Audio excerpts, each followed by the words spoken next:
I waited so long for this. So, Overwatch's new season, Reign of Talon, has been out for a couple days, and finally, for the first time in a long time, I personally can say, and I think we all can say, that Overwatch is actually back. Not only is it back, but it is in a better state than it has ever been, and that includes 2016 when it won Game of the Year. I think we are in such an amazing state, and in this video, I'm going to talk about the new things we've gotten, as well as a little bit of the past of why fans have become so excited, because I'm sure there's going to be a lot of new people wanting to get into Overwatch with all the hype surrounding it, and I thought I would give a little bit of history, and then we're going to get into all of the fun stuff, all of the new stuff, as well as the heroes, and yeah, there's chapters, so if there's things you aren't interested in, or there's things you already know about, or there's things you want to get to straight away, feel free to skip along. Anyway, let's get into the video. Now, to start things off, I want to give a little bit of a history lesson for the new players coming into Overwatch about why everyone is so excited in the main fan base. And pretty much it's because for Overwatch 2's life cycle, we were lied to, weren't given what we were promised, and kind of ignored by the team. If I'm being honest, it felt like we were being ignored. When Overwatch 1 came out in 2016, it was like the highest of heights for Blizzard. It won Game of the Year, fans loved it, BlizzCon was huge, there was competitive tournaments, Overwatch was getting referenced in TV shows and media, like, it was everywhere. And then, throughout the years, you know, we were loving it, but there was one thing that we got little tastes of, which was little story missions through events. Like Halloween, we got Junkenstein's Revenge, where it was like a tower defense. In the Archives event, we got a story mission, and then we also got another story. Like, Archives was kind of how we were getting our story missions, and it made us want more. So in 2019, the previous head of the Overwatch team, Jeff Kaplan, announced that we were getting a sequel. We were getting Overwatch 2. And as well as the 5v5 format and all those other changes, the big thing that they were announcing was PvE story with hero missions and big massive replayability and hero talent trees where you could customize your hero to be like this strong, big version of themselves that fits how you want to play them more. And they even showed us some of it. But from 2019 up until the release of Overwatch 2 in 2022, we got nothing. No word of anything from the team. But we were like, that's fine. You know, it's fine that our game isn't getting updated because Overwatch 2 is going to release and we're going to have all this stuff. Overwatch 2 releases. We didn't get PvE. But then they were like, no, it's going to come in 2023. We just need to do a little bit more to make it right. 2023 rolls around. It gets announced that we're not getting PvE. They're cancelling it. And then later, we actually find out that they weren't even working on it. There's also other stuff that I don't want to go too in detail of because this isn't. I want to hype the game back up, but I wanted to kind of let you guys know that that is how we were. We were getting ignored and getting lied to, and it felt shitty. To put it in any other words, I don't really want to swear in this video, but it felt shitty to go through what we were going through as fans of a game that we love. Now recently, from Season 16, from the previous Overwatch Spotlight, the Overwatch 2 Spotlight, we got shown a change. And I will be one of the few Overwatch fans to thank Marvel Rivals for existing, because of that, they got a kick up the arse, and they changed. They stopped doing nothing with the game. We got perks, we got stadium, we got just listened to, and from there it was just great. It felt good to be an Overwatch fan. And now, as of recently, with all this stuff I'm going to talk about now, like the new heroes, more events, more story, they're actually doing story. It just feels good to be listened to as a fan of a game, especially when you've played it for 10 years. It feels great to be listened to. Now, moving on to the story that I was just mentioning, that's what we're getting more of. Overwatch's lore has so much potential, and they've shown that they can captivate an audience through cinematics, through comics, through like just little bits of lore that we get. The fans love the lore. It's been shown time and time again that the fans love the lore. And in the Spotlight, we got a cinematic, which we haven't gotten for years, and I really hope we get more of them. As well as Aaron Keller telling us that we're going to get more lore, we're going to get more stories, more comics, more hero, like, animations, and I'm hoping as well more cinematics, and I think we will get them, because they've seen that we do love them. And in that cinematic, what happened, the big thing that happened was Vendetta, the previous new hero of Season 20, she went to Talon's base, and the leader, Doomfist, was defeated. I'm mad about that. I am a Doom main, so he's been killed off without being killed. We didn't see the body, so he isn't dead. That's how I'm gonna go through my grief. But yeah, in that cinematic, they fight, like, it starts off, there's members of Talon talking with Doom, and they're like, Vendetta needs stopped, and she bursts in, they fight, beautiful animation. I wish it was longer just so I could see more fight.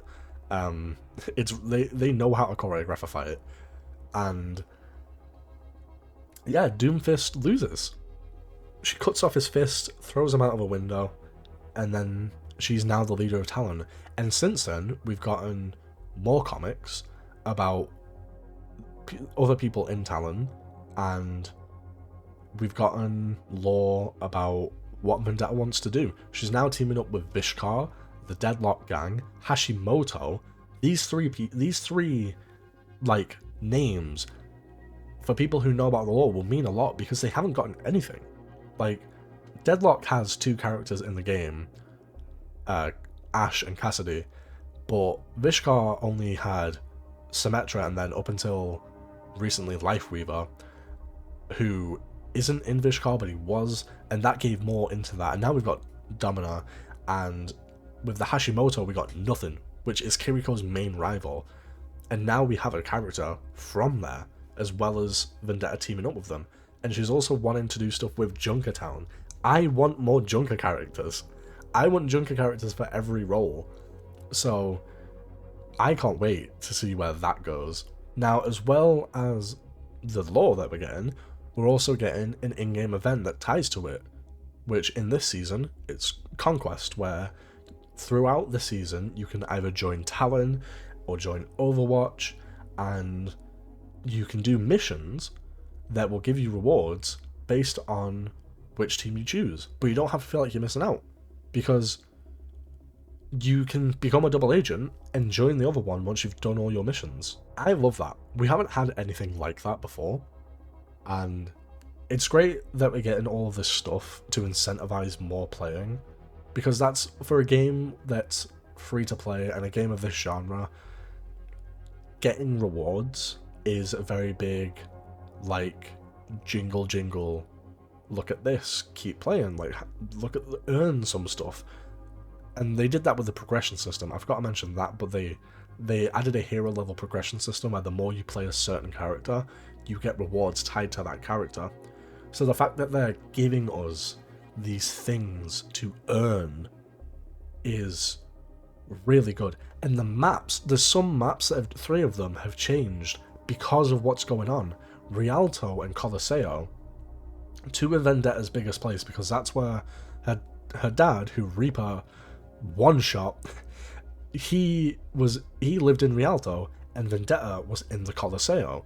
So Talon has taken over both of those areas. You see Talon logos plastered everywhere, and then Watchpoint Gibraltar has been ruined because Talon has attacked it. Like, we're getting map changes based off of lore. I've wanted that for so long, and it's great. I'm so happy we have it. I'm glad that it's not just like, oh, here's some story, anyway, here's the game. Now it's, here's some story, here's stuff in-game that ties to the story, and here's maps that have changed because of the story, as well as more in-game voice lines to kind of flesh out those little bits of lore that we want. Now, gameplay-wise, things have changed in a big way.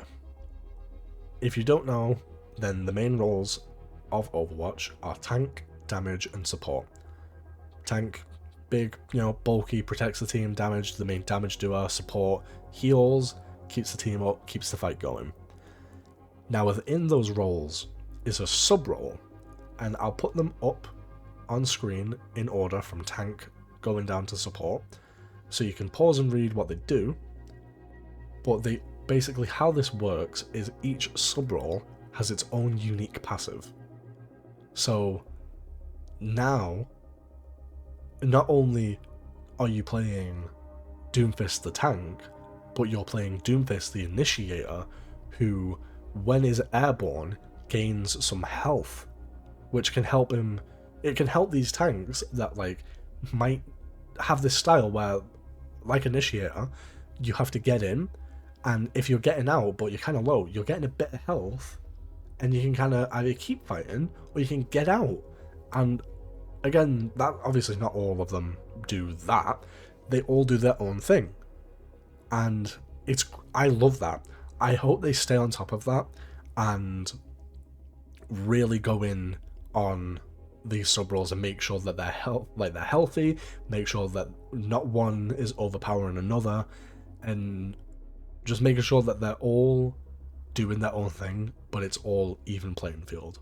Now, as well as the sub roles, competitive has gotten a reset, and very happy about that, because last season was my worst competitive season personally.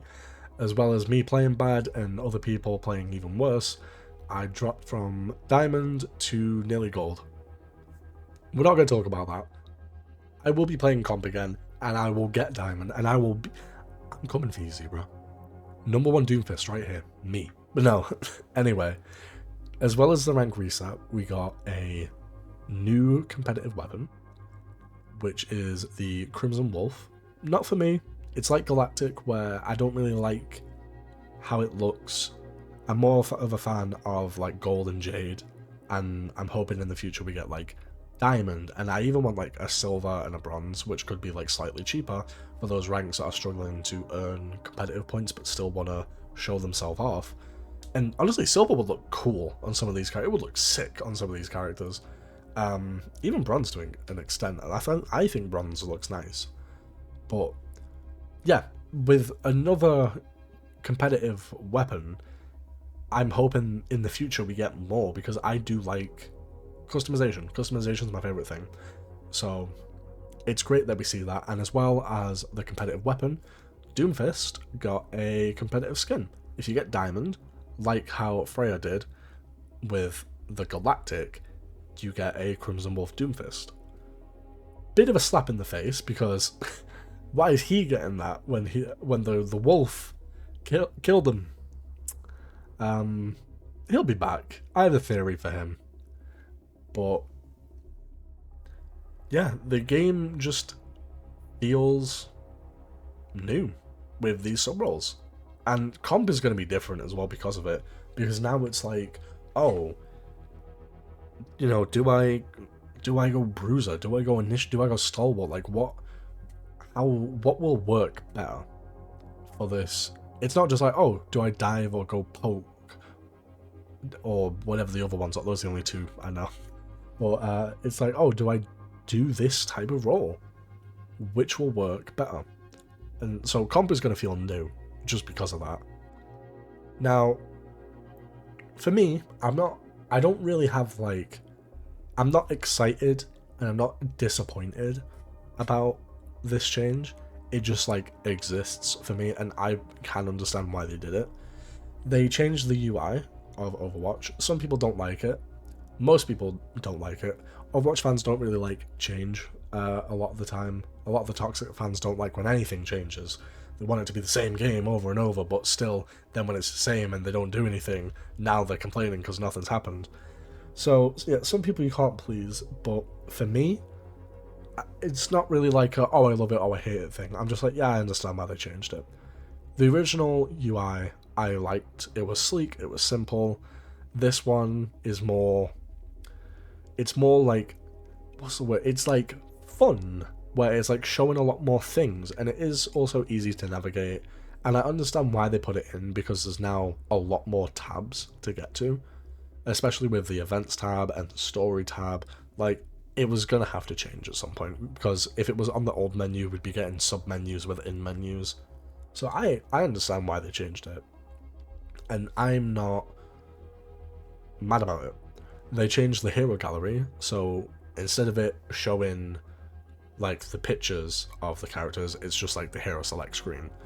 And I also understand that, because if they're going to be adding more heroes at a quicker rate, the hero gallery just would have looked stupid and overcrowded. And I'm glad they've changed it to how it is. So I'm not bothered about that. We got cards back. They're not in the game currently, I've noticed. At least I haven't experienced them. I think they might be coming in mid-season. Correct me if I'm wrong in the comments, but we haven't got the cards just yet.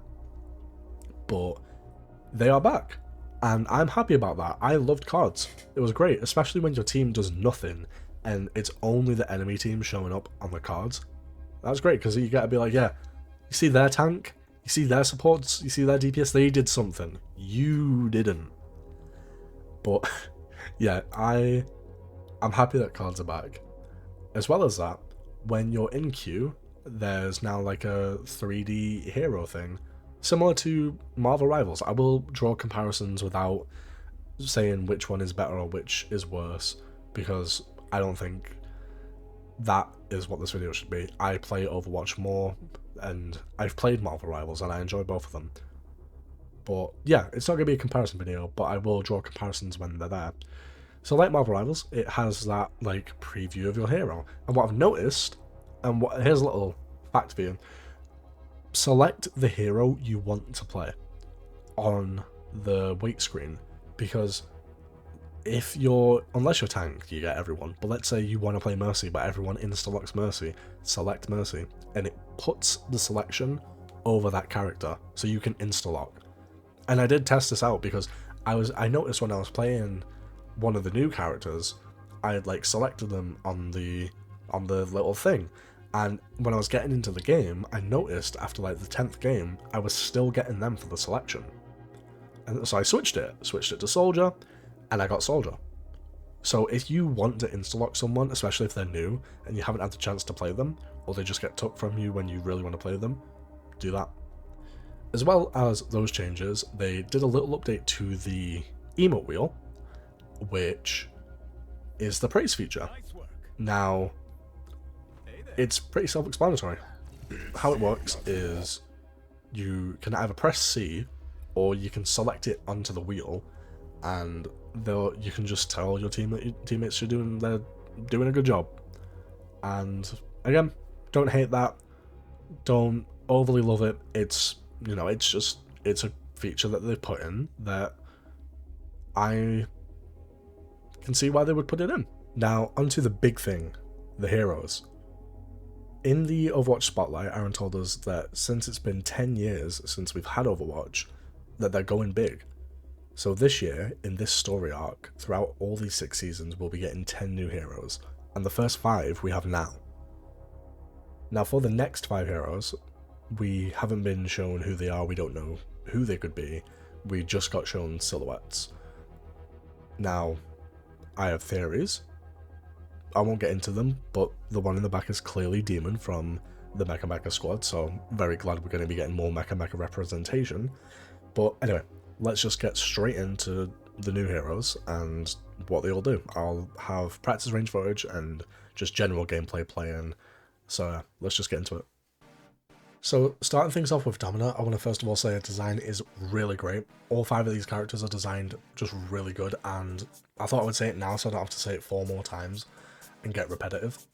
Her weapon, Photon Magnum, is a beam-based weapon that when you shoot it, it does a little bit of damage, and then right at the end does a big boost of damage that's basically the main shot, and it can also crit shot, so she's very strong and oppressive with this gun, and it's really unique as well because not only is it a beam that can headshot, but it's the longest beam in the game, and in her first ability, it's also just as unique. Her shield is not like any other shield in the game. It's similar to Ramatra's in how it's cooldown based, where once the cooldown is over, you get a full health shield every time, unlike Sigma and Ryan where you have to kind of wait for the health to go back up. You just get it. The shape is also different to every other shield, and how it is built is also very different because it's segmented. So each segment that has 250 health, once it gets shot and broken, only that segment breaks. So depending on whether you're getting shot at or whether you're shooting, you have to kind of think where you are or where you're shooting at to get the most value for what you're doing. She has a unique passive that ties into her abilities, where when she does damage with an ability, she restores shield, and she has a lot of shield health, so she can maintain herself really well. Her first damage ability, Sonic Repulsors, is like a Doom Punch, where you will hit them back with those arms that are floating behind her, and if they hit a wall they get stunned, but you can use this in different ways. You can push them back to get some health, you can push them off of the edge of the map, you can use it however you want. It's really good. I really enjoy using it. Her next ability, Crystal Charge, she fires this crystal that when people are in it, they'll take damage, you'll get shield, and right at the end it'll explode, and you'll get like a big amount of shield depending on if people are inside of it. So she's very strong. She's very strong. She's oppressive, and her ultimate is just as oppressive, where she'll fire out this crystal that will trap enemies inside, and depending on if enemies are really close to each other, you can hit a lot of them, and when you're inside of it, you can't shoot out and you can't get healed apart from a select few characters who can heal for shields. But the base damage is 300, and you can take it down to 100 if you just shoot the fuck out of it. And yeah, her kit is just really, really well made, and I'll show her perks on screen. I don't want to get in detail of the perks because this video will end up being an hour, but they'll be on screen just like every character by the time we get to the end of each segment. But anyway, moving on to Anran. So with Anran, we actually got to try her out when the Spotlight ended, and we got to keep playing with her until this new season came out. Now, I really like how she works, how her kit works is really fun, and it's kind of similar to Genji, where you will go in, do some damage, and try and jump out because you're kind of like a glass cannon. You can do this damage, but also you take damage just as easily. Her weapon is really fun to use. She has a primary and secondary fire. Her primary fire shoots out fiery projectiles, and just above the health bar, there's a little bar that will go up, and once it reaches full, you'll set an enemy on fire. And then her secondary fire ties into that, where if they're on fire and you use it, then it amplifies the burn damage, so you can secure a kill pretty quickly. Now, her first ability, Inferno Rush, is a movement ability. You get 2 charges of it, and how it works is when you press it, depending on where you're looking, whether that be up, down, left, right, wherever you're looking, you'll go in that direction. And as well as propelling you in that direction, if you happen to hit enemies, you'll burn them, and you might even set them on fire just like your gun. So it's a good way to get in, and maybe you get in with it, set some people on fire, shoot them, fan them, and then get a kill and get back out. Or you just use it to jump in, then jump out. It's really versatile. So her next ability, Dancing Blaze, is really fun and really unique, where you become invulnerable when you use it, and you'll hit all enemies that are within this little area. So if there's 5 people, it will last longer because you have to hit all 5. But if you hit one, then it's quick and you kind of want to get out of there. it's really good to use because depending on how you use it, you can secure a kill maybe when you're low and you think you might die, or if you realize you need to get out of the area but think you can at least get someone, you can use it and then get out. And it's just really versatile. It's just a really fun kit. And as well as her abilities being really unique and her weapon being really unique, her ultimate is like also unique because you get two of them. Depending on whether you're alive or dead, you'll either have Vermilion Ascent or Vermilion Revival. And with Vermilion Ascent, you will rise up into the air, slam down at enemies, and all of them that are in range will get burned and they'll take damage, and it's really good for either setting up another ultimate or securing kills on low health people. And if you're dead, then you have 5 seconds to use your ultimate if you want to, and if you use it, again, area around you, explosion, but it's not as much damage as Vermilion Ascent, which it's like a sacrifice. You can either come back and engage in the fight straight away, or you can save your ult for a more powerful use. And again, her perks will be on screen, which is really fun, and she doesn't feel too strong, she doesn't feel weak, she feels like just right, so I hope she doesn't get nerfed to the ground or buffed to high heaven. I hope she stays healthy. She's really fun to use. Anyway, on to Emre. So I have to try and not yap when it comes to Emre because he's my favourite out of the 5. He's a very traditional gun character, like Soldier and Sojourn. It's just quintessentially gun, like COD, like Halo, just gun. His weapon is a burst assault rifle that can aim down sights, and that's like one of the main reasons I really enjoy using him, because sometimes it might just be the illusion, but sometimes aiming down sights, even when it doesn't give you that much more aim in, feels like you're really getting that accuracy that you need. And his gun just feels great. Mercy pockets are gonna feel amazing. Mercies are gonna love them. Emre's are gonna love having a mercy pocket. It's great. And what's also great is his first ability, Siphon Blaster. When using it, you have increased movement and jump, and as well as using it when you shoot, it's trigger finger based, so you can't just hold down to shoot, you have to spam either the trigger or mouse button to use it.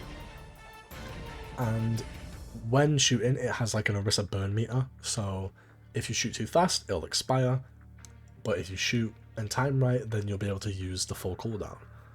I like using it, it's great. I love firing like into a big crowd and trying to get as much health as I can, and it's just really fun to use. His next ability, Cyber Frag, is very simple. It's just a grenade that the second it bounces off of something, it will shortly explode right after bouncing. It will keep going until it bounces off something, but it's really fun to hit like trick shots with it. I remember I had a game in Icon World where there was a Pharah shooting out of this little window, and I just threw a grenade in there, it bounced, and it killed her. And I felt just so cool because of it. And I feel like that's how Emre is going to feel. You're just going to feel cool. And he's really fun. I hope to see just loads of Emre players, but not on my team because I'm the Emre player.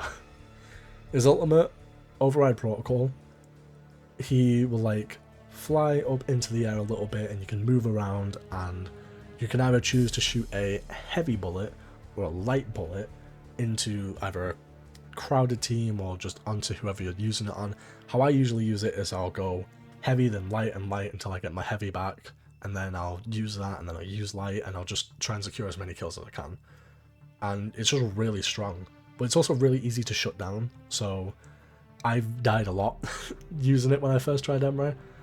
But yeah, he is really fun and is just my favourite out of the 5. So moving things over to our first support, Mizuki, he is really fun and like really unique. He is what I like to call support adjacent, where you do heal, but you are at your best when you're also being like a DPS and being a bit annoying and a bit oppressive. So his weapon isn't how he heals. His weapon, you'll like throw this little blade projectile thing that can also bounce off of objects, so you can hit like trick shots with it or play corn as well.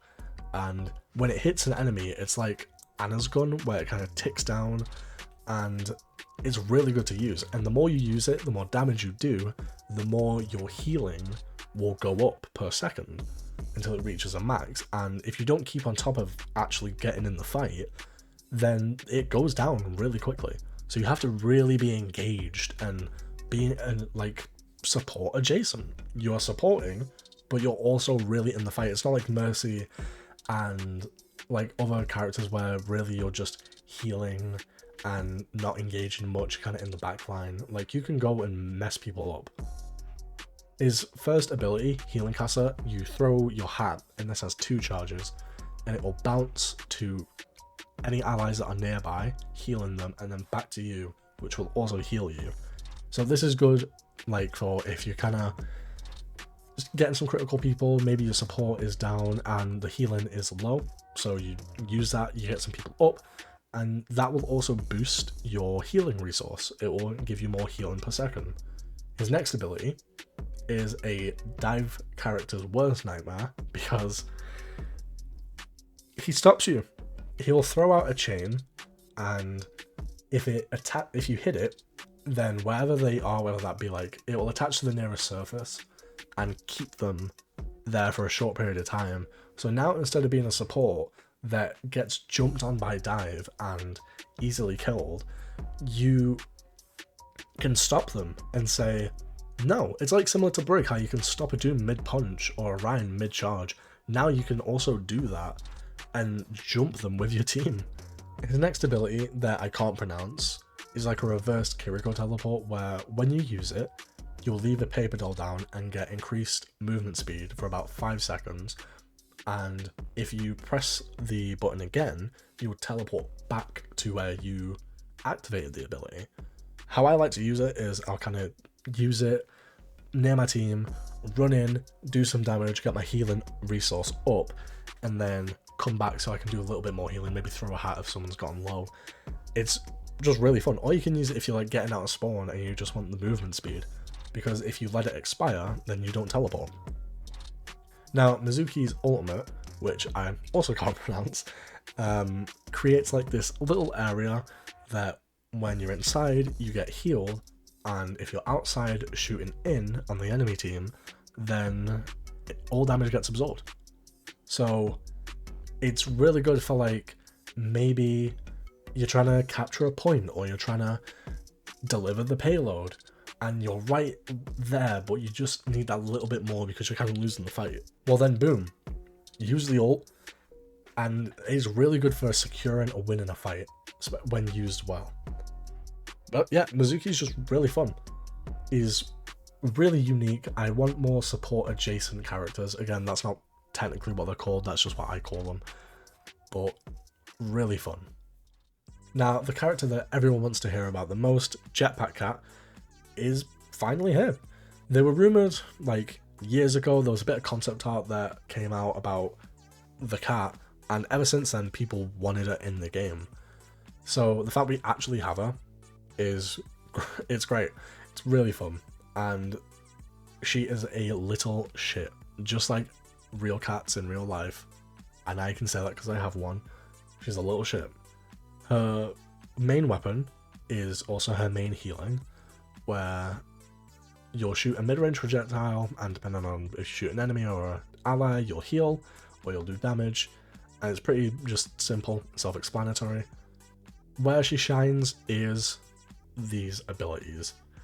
She's constantly flying, she's always in free flight, and one of her abilities gives you like a boost, and she becomes very fast, and that ties in very well with her next ability, Lifeline, that when used, an ally can accept to be like in this little hook, and you can use that for as long as you want. You could, if you don't die, you could keep them there the whole game, but you can also let go of them, and they can also let go whenever they want.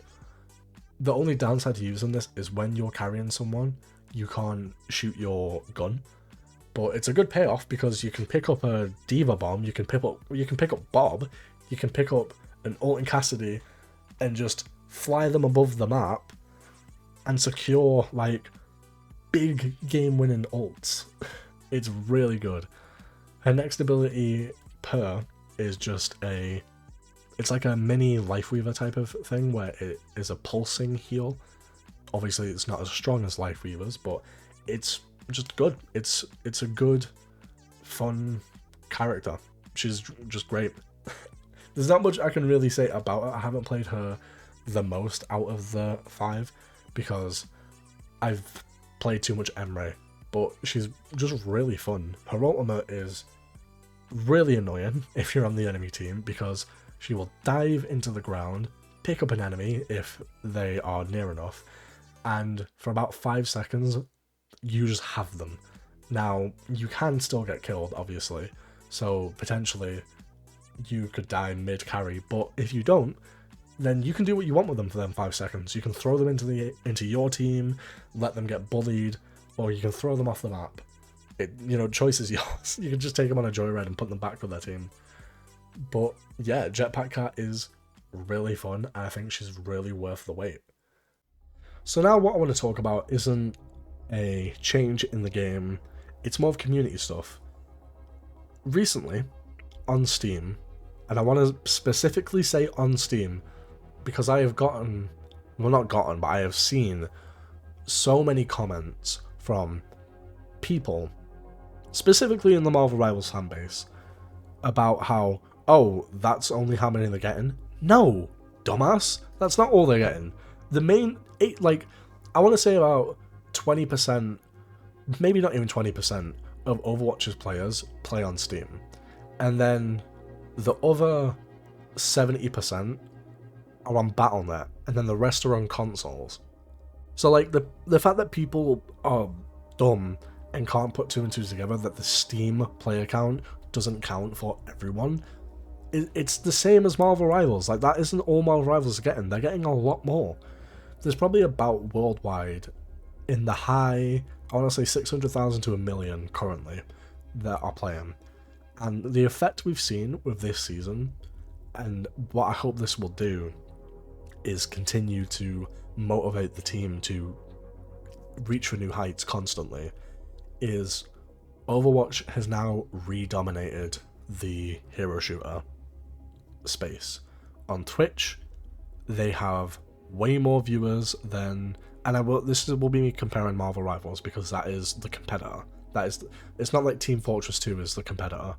Like, that game is kept alive by the fact that people still play it, not by the fact it exists. So yeah, Marvel Rivals are compared to it. Marvel Rivals has now gotten less viewers and Overwatch is back up. They still have a lot. Marvel Rivals player count has gone down. Overwatch is on Steam, because that's the only one we can see. Steam's player count for Marvel Rivals has dipped. Overwatch's player count has risen to a unseen player count. It reached a new record of about 160k. It might have gone up since then, and it's just really good to see. Like, people are talking about Overwatch and playing Overwatch again, and the advertising for this season has been plastered on the social media pages for Overwatch. TikToks, YouTube, tweets, Instagram, it's just everywhere.